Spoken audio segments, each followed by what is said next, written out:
Welcome back to the Fight Pit, ladies and gentlemen. We are here for UFC Fight Night Whittaker versus Aliskerov going down on June 22nd. Editor, roll the intro music.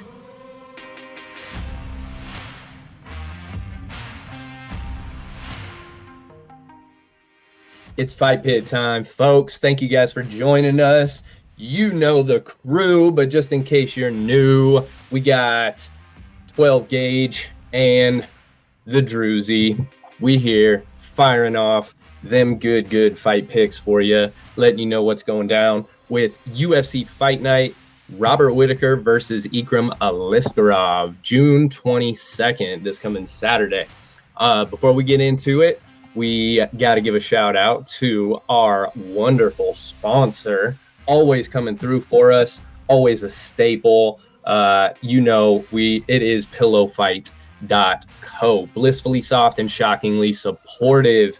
Their commitment to premium foams and fibers provides superior comfort, all while being soft enough to cradle you to sleep.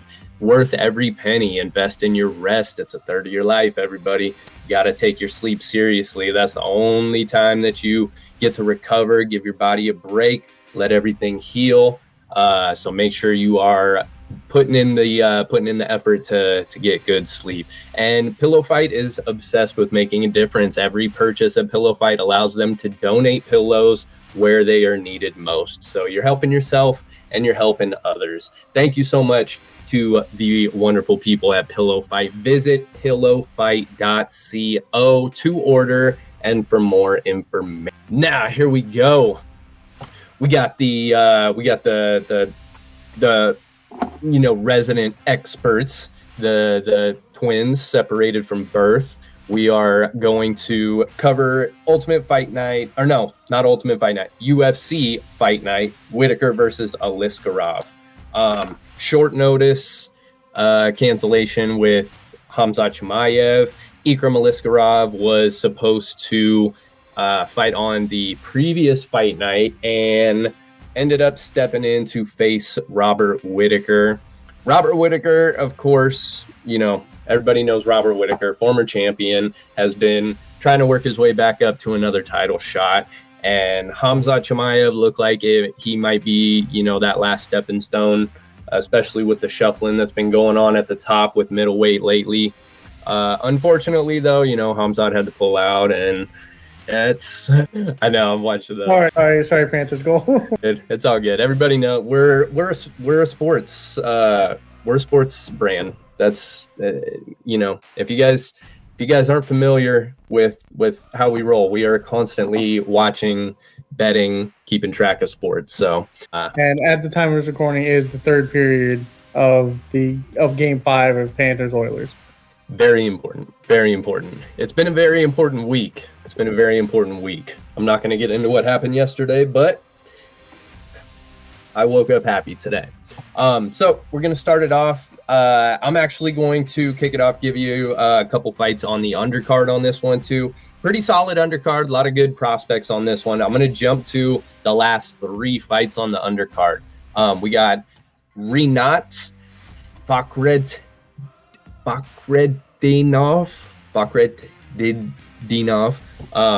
Rinat, that's just who I'm going to call him, versus Nicholas Dalby. That's going to be a solid one. Rinat, 21, 1-1, 11 KOs, 6 subs, 4 decisions, versus Nicholas Dalby, 23, 4-1, 7 KOs, 4 submission wins, 12 decisions. The following fight, Nasrat Haqparast versus Jared Gordon. Nasrat is 16-5, 10 KOs, 6 decision wins versus Jared Gordon, 26-0-1, 7 KOs, 2 subs, 11 decisions. That's going to be a sweet fight. And then the featured fight on the prelim, Shara Magomedov, Shara Bullet versus newcomer Joelton Luterbach. Dude's got a lot of fights. Never heard of him before. I'm assuming he has that highlight knockout of freezing the dude on the ropes. Oh, that was him. Okay. Okay. That was his Well, last professional fight before transitioning to the UFC. hell yeah. Oh, that makes a lot of sense. That makes it so much more exciting. Um, I'm assuming, they probably aren't having too easy of a time finding people to fight Shar Magomedov too. So props to him for jumping into that fish tank, man. That's a Yeah, that's a your hell of first a UFC fight. yeah. Yeah. That's a rough one. That's a rough one. Props on that. The favorites on this one, they're pretty heavy favorites. Rinat, Nasrat, and Shara. I think parlaying favorites on this card, I think, is a good look. I think it's got a good shot on this one. My motto is always that there's going to be one underdog that covers. The trouble with that is trying to figure out which underdog it's going to be, especially on a card like this where you got some pretty even fights and guys who are capable of finishing the fight any which way that it goes. As far as the undercard fights go, I think that doing Shara, Nasrat, and Hinat is a good call. They may all go to a decision, could be, but I think that Shara Bullet. I think his best bet is going to be for a KO on this one. And then I also, honestly, I like Nick Dalby. I think Dalby is a dog. I think Dalby's a live dog. Dalby money line on that one. I honestly, I'm probably going to, for a dog's ticket, throw Dalby and Gordon together.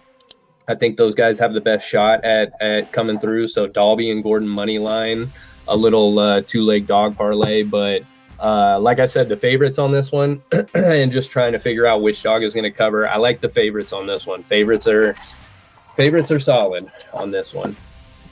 But that's the undercard. We're going to move on to the main card for this one.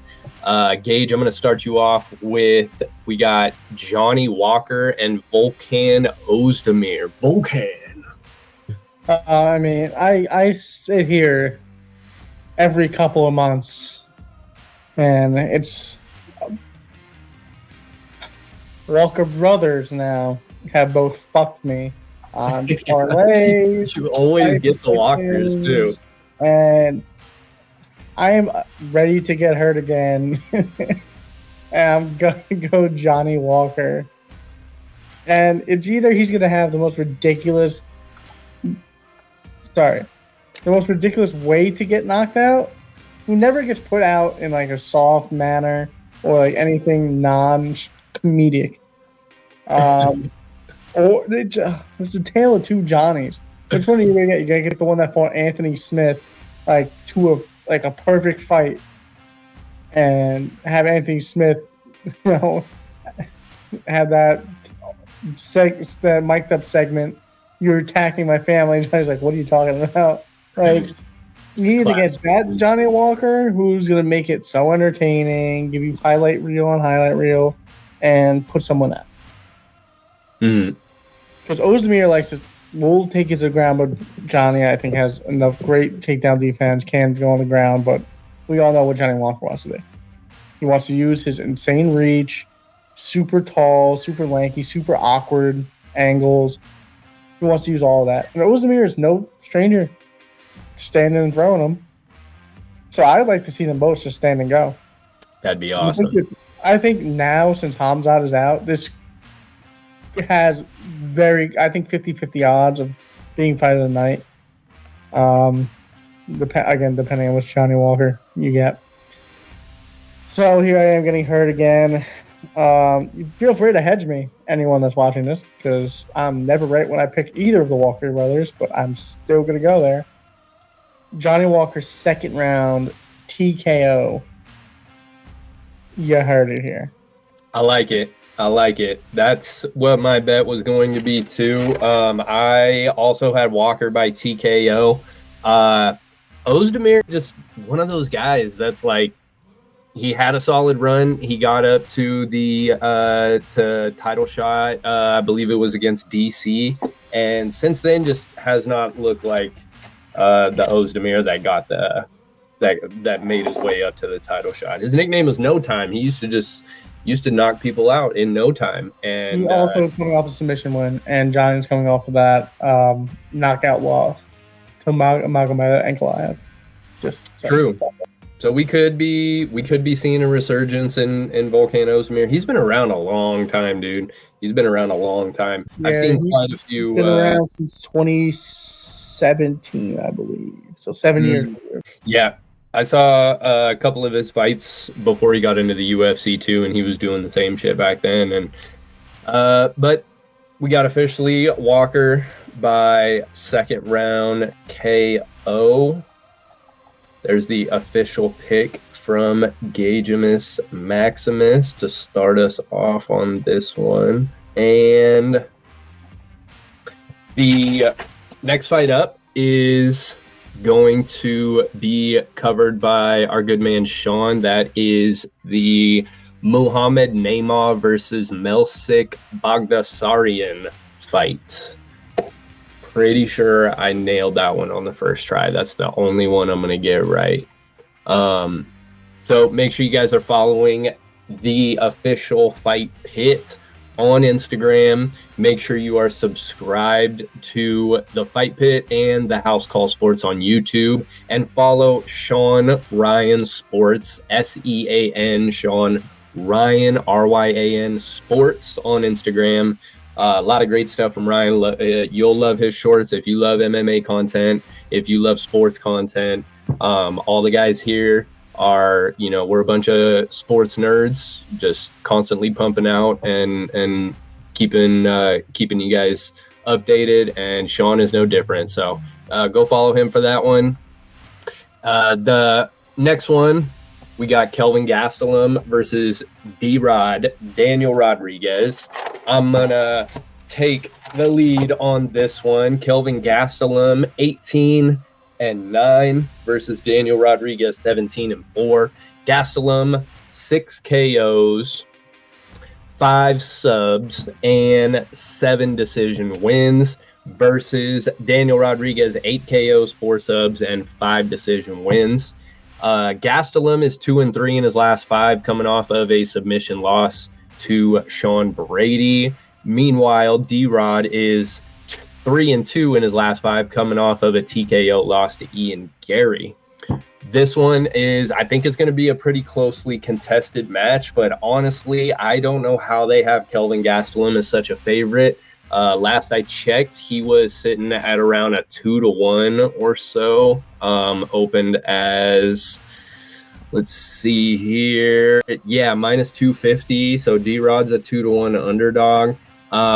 Gastelum, every single time I pick Gastelum, he comes out looking like a bag of hot garbage, and it is so frustrating. Against Brady, he just got absolutely dominated. He had the decision win against Chris Curtis. It was a unanimous decision, but it wasn't anything stellar. Lost to Jared Cannonier before that. Lost to Robert Whittaker before that. His previous win before Chris Curtis was Ian Heinisch, another decision win. Lost to Jack Hermanson. Lost to Darren Till. Lost to Israel Adesanya, and just has not been the same. The last time that I won betting on Kelvin Gastelum was against Michael Bisping, and Bisping had just been KO'd, and I'm just not taking Gastelum ever again. And Daniel Rodriguez always comes through for me. He has every now and then hits a bump in the road, hits a Kevin Holland last minute fight type of bump in the road, hits an Ian Gary type of bump in the road, but he's solid. I think he's found his footing. I think that he's putting his game together a lot better than he did in the earlier fights. And I'm going with Daniel Rodriguez by decision, official pick. This one, obviously, over 2.5. I'm going to say unanimous decision, because the Gastelum fights usually go a unanimous decision for one way or the other. I'm going with D-Rod on this one, but a split decision isn't outside the realm of possibility. Definitely going with D-Rod on this one, and Daniel Rodriguez is going to be my dog of the week on this. I I've lost all hope in Kelvin Gastelum. So the co-main and main events on this one are gonna be sweet. They're gonna be kind of close in the odds for the main event. I don't really understand that one. The odds makers might know something that we don't, but we got an exciting one in the co-main event. We got Sergey Pavlovich versus Alexander Volkov. It's Sergey Pavlovich open at a minus 225. Volkov at a plus 180. Anytime you can get Volkov at a plus 185, it's a good bet unless he's going up against Sergey Pavlovich. Gage, I'll start you with this one. Let me know who we're starting the co-main off with. This is gonna be, heavyweight fights. So it's either gonna be an absolute haymaker fest in round one, and someone's gonna get put out, or it's gonna go the distance, and we're all gonna get our parlays absolutely cooked. There's no in between. Heavyweight fights are the absolute worst to bet on. But here I am, continuing to hurt myself again. I'm going with Sergey. Sorry for fucking with the camera. Sergey Pavlovich. First round knockout. Volkov has been shadow realm knocked out before. I'll edit right here. Derek Lewis knocking him, absolutely dusted him. Then he's on the wrong side of 35. Doing this a long time. And his whole thing is he's just had a super long reach, super tall dude, super tough. Sergey Pavlovich is longer, not as tall, hits way harder. And unless he loses to Tom Aspinall, he's still 18-1. Right. And his last fight was against Tom Aspinall for the interim belt. And I think he's going to be back there. Probably after this fight, if I had to guess. I'm with you on that one. Did you say first round knockout? Yeah. Interesting little bit of info for Pavlovich. In his 20 fights, only 3 of them have left the first round. I believe 2 of them were losses, and then the Aspinall loss in the last one. But dude doesn't leave the first round, and I don't think it's going to leave the first round in this one either. I'm going with Pavlovich. I'm going first round KO. I think it's safe to say that we could probably make that our lock of the week. I personally am not. No? Because Volkov,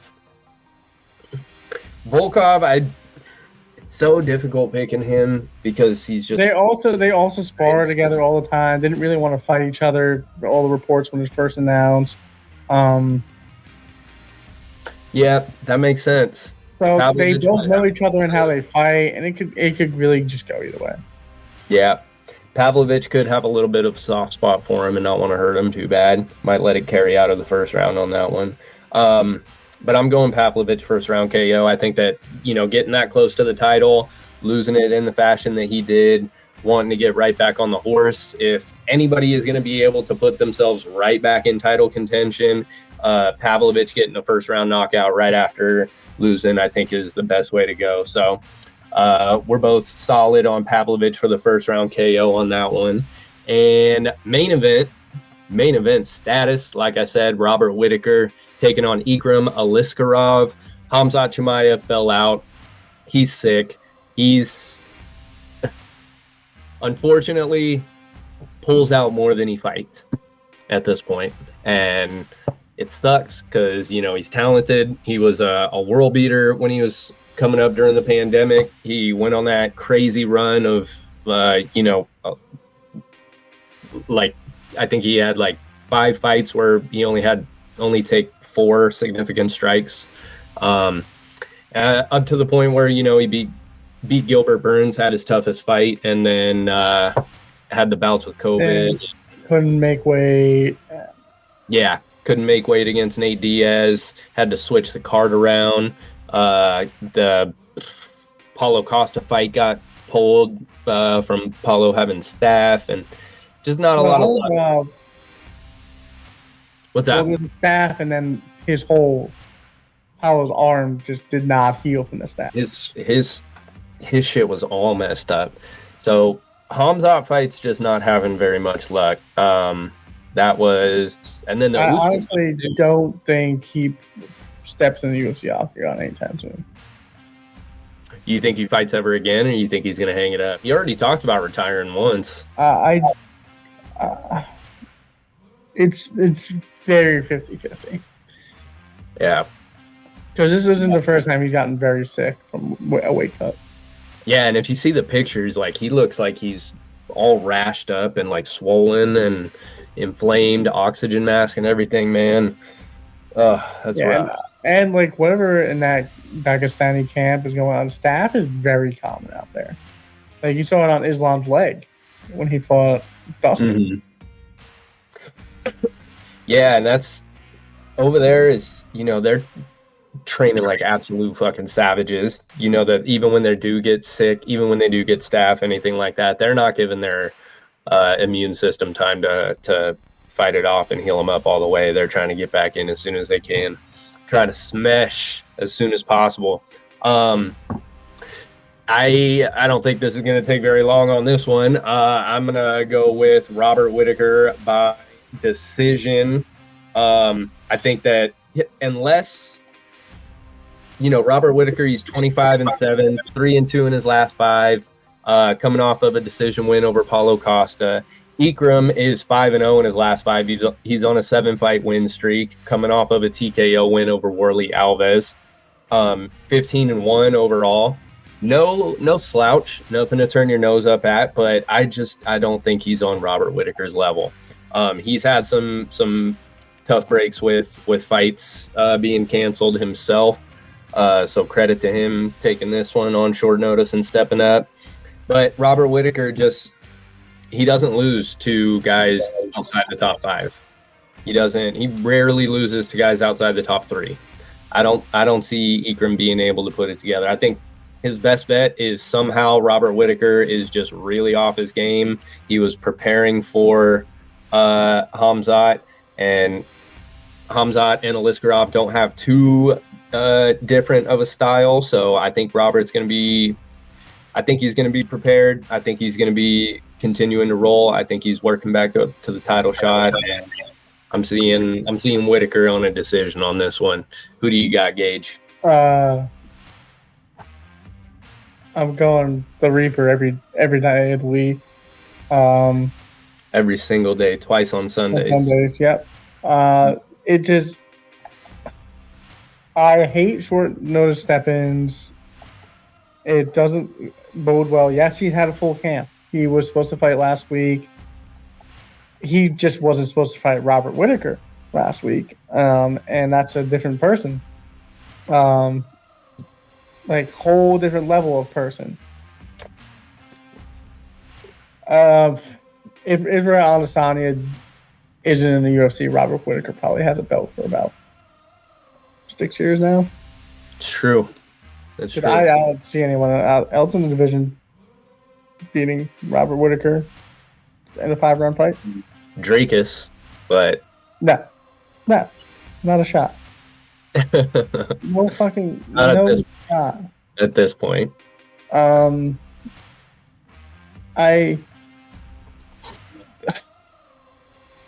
do I try to put? He has great takedown defense, has fantastic striking. He knows this is probably his last go at it. Realistically, it sucks that he's now probably got to fight again before he gets a shot. Yeah, that's true. Ikram isn't exactly like talking. It really sucks that he's probably gonna have to fight Izzy again, and for the third time saying it sucks because he's fighting Izzy, who finally had a rest in his career and could group himself back again. So, yeah, great. And long story short, I'm sorry for previewing the future. Robert Whittaker by Sean's favorite parlay method by murder. I think he can put him out any time he really smells blood in the water. Hey, but if you want to hedge, go by all means, because if he gets if Robert does somehow get taken down and held in the bottom, anything can happen off points. But true. I think, in the words of one philosopher, there's levels to this shit, and one of the highest levels is Robert the Reaper Whittaker. That's true. He's a whole level on his own. Do you have an over/under on it? When this murder is going to take place? Under 2.5. Under 2.5. Hell yeah. And what about lock of the week for you? Robert Whittaker. Whittaker, solid. Is there a dog in mind for you? Oh, D-Rod. Sick.